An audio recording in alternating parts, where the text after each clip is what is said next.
বন্ধুরা, পটলের একঘেয়েমি রেসিপি খেয়ে বোর হয়ে যাচ্ছ? সেই একই রকম ঝোল ঝাল ভাজা? তাহলে দেখতে থাকো এই ভিডিওটা, অবশ্যই তোমাদের জন্য। রেসিপিটা ভালো লাগলে কিন্তু আমায় জানাতে ভুলো না বন্ধুরা। আর এটা বানানো খুব সহজ, খুব অল্প সময়ে কিন্তু ঝটপট তৈরি করে ফেলতে পারবে। একটা অসাধারণ নতুন ইউনিক রেসিপি বন্ধুরা। রেসিপিটা বানানোর জন্য আমি নিয়ে নিয়েছি পটল 250 গ্রাম। পটলটা নিয়ে নিয়েছি, আগে থেকে ধুয়ে পরিষ্কার করে নিয়েছি। তারপর পটলটার খোসা ছাড়িয়ে নিচ্ছি। তোমরা চাইলে বটির সাহায্যেও খোসাটা ছাড়িয়ে নিতে পারো বন্ধুরা। আর এটা বানানো খুব সহজ, খুব অল্প সময় তোমরা ঝটপট দুর্দান্ত স্বাদের একটা রেসিপি তৈরি করতে পারবে। যারা পটল খেতে পছন্দ করো না তারাও কিন্তু এভাবে বানিয়ে দিলে চেটে পুটে খেয়ে ফেলবে বন্ধুরা। তো সবগুলো পটল আমি একইভাবে খোসাটা ছাড়িয়ে নিচ্ছি।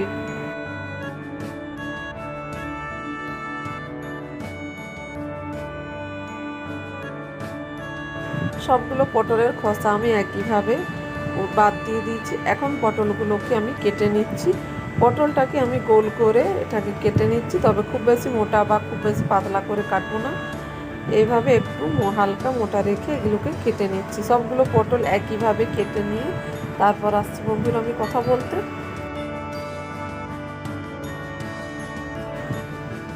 সবগুলো পটল আমি কেটে নিয়েছি।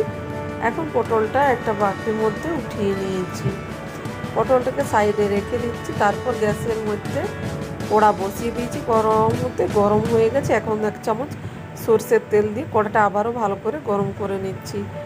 তেলটা গরম হয়ে গেলে এর মধ্যে দিয়ে দিচ্ছি 1 চিমটির মতো হলুদ। হলুদ দেওয়ার পর আমি দিয়ে দিচ্ছি পটলগুলো। পটলটা দিয়ে আমি ভালো করে নাড়াচাড়া করে মিশিয়ে নেব পটলটাকে। তারপর দিয়ে দেবো এর মধ্যে, আমি এটাকে নাড়াচাড়া করে নিয়ে পরে এর মধ্যে দিয়ে দেবো খুব অল্প পরিমাণে মানে স্বাদ মতো লবণ। লবণটা দিয়েও আমি ভালো করে নাড়াচাড়া করে মিশিয়ে নেব পটলটাকে।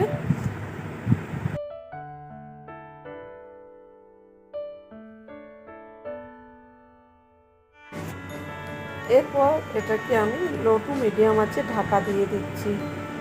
তো ঢাকা দিয়ে দিয়েছিলাম 2 থেকে 3 মিনিটের মতো। তারপর আমি পটলটাকে আবারও একটু নাড়াচাড়া করে নিচ্ছি। এইভাবে ঢাকা দিয়ে আর ঢাকা খুলে আমি মিনিট 3-4-5 এইভাবে পটলটাকে রান্না করে নেব, যাতে খুব অল্প সময়ের ভেতরে পটলটা ভাজা হয়ে যায়। তো এইভাবে দেখুন পটলটাকে মিনিট 3-4 আমি ঢাকা খুলে আর ঢাকা দিয়ে বারবার এভাবে ভাজা করে নিয়েছি। পটলটা খুব সহজে ভাজা হয়ে গেছে। এখন একটা থালার মধ্যে উঠিয়ে রেখে দিচ্ছি। তারপর ওই কড়ার মধ্যে দিয়ে দিচ্ছি আবারও 2 চামচ সর্ষের তেল। তেলটা গরম হয়ে গেলে এর মধ্যে দিয়ে দিচ্ছি 1/2 চামচ গোটা জিরে, শুকনো লঙ্কা ফোড়ন। তারপর 30 সেকেন্ডের মতো ফোড়নটা রেখে দিয়ে একটু নাড়াচাড়া করে নিয়ে এর মধ্যে দিয়ে দিচ্ছি একটা কুচনো পেঁয়াজ। পেঁয়াজটা আমি লম্বা করে ঝিরিঝিরি করে কেটে নিয়েছি। তারপর দিয়ে দিয়েছি এর মধ্যে, নাড়াচাড়া করে একটু পেঁয়াজটা হালকা ভাজা ভাজা করে নিয়েছি। পেঁয়াজটা ভাজা হয়ে গেছে হালকা, তখন এর মধ্যে দিয়ে দিচ্ছি একটা ছোট সাইজের টমেটো। টমেটোটা দিয়ে আবার নাড়াচাড়া করে নিচ্ছি যাতে টমেটোটা খুব সহজেই নরম হয়ে যায়। তো টমেটোটাও দেখুন হালকা নরম হয়ে এসেছে। এখন এর মধ্যে দিয়ে দিচ্ছি 1 চিমটির মতো আবারও হলুদ। হলুদটা দিয়ে আবারও নাড়াচাড়া করে মিশিয়ে নিচ্ছি। তারপর দিয়ে দেবো 1/2 কাপের মতো একটু জল। জলটা দিয়ে নিয়ে আবারও মিশিয়ে নিতে হবে যতক্ষণ না এটাকে ঢাকা দিয়ে রেখে দেবো আমি, যতক্ষণ পেঁয়াজটা নরম হয়ে যাচ্ছে বা কষানো হয়ে যাচ্ছে পেঁয়াজটা। এইভাবে 1 মিনিটের মতো, 1 থেকে 2 মিনিটের মতো পেঁয়াজটাকে ঢাকা দিয়ে আমি কষিয়ে নিয়েছি। পেঁয়াজটা নরম হয়ে গেছে, পেঁয়াজ টমেটো দুটোই সুন্দরভাবে মিশে গেছে একদম। এখন এর মধ্যে দিয়ে দিচ্ছি আমি আদা 1/2 চামচ বাটা আর 1/2 চামচ রসুন বাটা। আদা রসুনটাকে ভালো করে কষিয়ে নিতে হবে যতক্ষণ না আদা রসুন থেকে কাঁচা গন্ধটা চলে যাচ্ছে। এইভাবে একটু নাড়াচাড়া করে ভালো করে কষিয়ে নিয়েছি আদা রসুনটাকেও। তারপর দিয়ে দেবো এর মধ্যে এক এক করে গুঁড়ো মশলা। দিয়ে দিচ্ছি 1/2 চামচের মতো হলুদ গুঁড়ো, 1/2 চামচের মতো দিয়ে দিচ্ছি ধনে গুঁড়ো, 1/2 চামচের মতো দিয়ে দেবো এর মধ্যে জিরে গুঁড়ো। তারপর দিয়ে দেবো 1/2 চামচের মতো লাল লঙ্কার গুঁড়ো। ঝালটা তোমরা যে যেরকম পছন্দ করো সেরকম মতো দিয়ে দেবে বন্ধুরা। আমি এখানে 1/2 চামচের মতো দিয়ে দিয়েছি, এতে করে ঝালটা কিন্তু বেশ হবে। আর এই রান্নাটা একটু টক ঝাল স্পাইসি হবে বন্ধুরা, খেতে কিন্তু দুর্দান্ত লাগবে এটা এরকম স্পাইসি করে বানালে। তারপর অল্প জল দিয়ে আবারও মশলাটা যাতে পুড়ে না যায় সেজন্য মশলাটাকে অল্প জল দিয়ে আমি কষিয়ে নেব। তবে মশলাটা কষিয়ে নেবো আমি ঢাকা দিয়ে এটাকে, যতক্ষণ না মশলাটা থেকে একটু জল ছেড়ে দিচ্ছি। ঢাকাটা খুলে একটু নাড়িয়ে নিয়েছি যাতে মশলাটা তলে লেগে না যায়। তারপর এটাকে আমি আবারও কষিয়ে নিয়েছি মশলাটাকে। তো মশলা থেকে তেল ছেড়ে দিয়েছি, এখন সাইডে রেখে দিচ্ছি মশলাটাকে।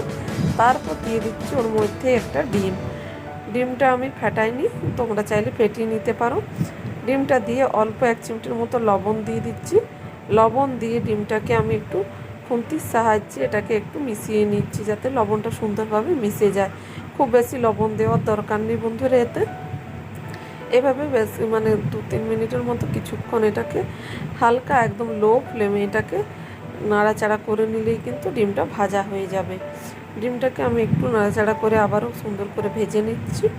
এভাবে একটু সময় নিয়ে ডিমটাকে নাড়াচাড়া করে নিলেই কিন্তু ডিমটা ভাজা হয়ে যাবে। ডিমটা ভাজা হয়ে গেছে, এখন আমি মশলার সঙ্গে ডিমটাকে সুন্দর করে মিশিয়ে নিচ্ছি যাতে ডিম আর মশলা সুন্দরভাবে কষানো হয়ে যায়। তো এইভাবে আমি ডিম আর মশলাটাকে একটু সময় নিয়ে কষিয়ে নিয়েছি। তারপর দিয়ে দিচ্ছি ভেজে রাখা পটলটাকে দিয়েও কিন্তু ডিমের মধ্যে ভালো করে ডিম আর মশলার সঙ্গে ভালো করে মিশিয়ে এটাকে মিনিট 3-4 আমি এইভাবেই কষাতে থাকবো একদম লো টু মিডিয়াম আছে। তবে পটল ভাজার মধ্যে আমি একটু লবণ দিয়েছিলাম, আর তারপর দিয়েছিলাম আমি একটুখানি ডিমের মধ্যে। তো এখন আমি স্বাদ অনুযায়ী আবারও একটু লবণ অ্যাড করে দিচ্ছি। তারপর এটাকে দিয়ে মিশিয়ে নিয়েছি। এখন আমি এর মধ্যে দিয়ে দিচ্ছি অল্প পরিমাণে 1 চামচের মতো টমেটো সসটা দিয়ে ভালো করে মিশিয়ে নেব বন্ধুরা। এটা দিয়ে আবারও আমি একটু মিশিয়ে নিয়ে মিনিট 1-2-3 রান্না করে নিচ্ছি। এইভাবে একবার ডিম আর পটল দিয়ে বানিয়ে খেয়ে দেখো বন্ধুরা। এটা ভাত রুটি দুটোতেই তোমরা পরিবেশন করতে পারবে, আর খেতে কিন্তু অসম্ভব লোভনীয় একটা রেসিপি হয়।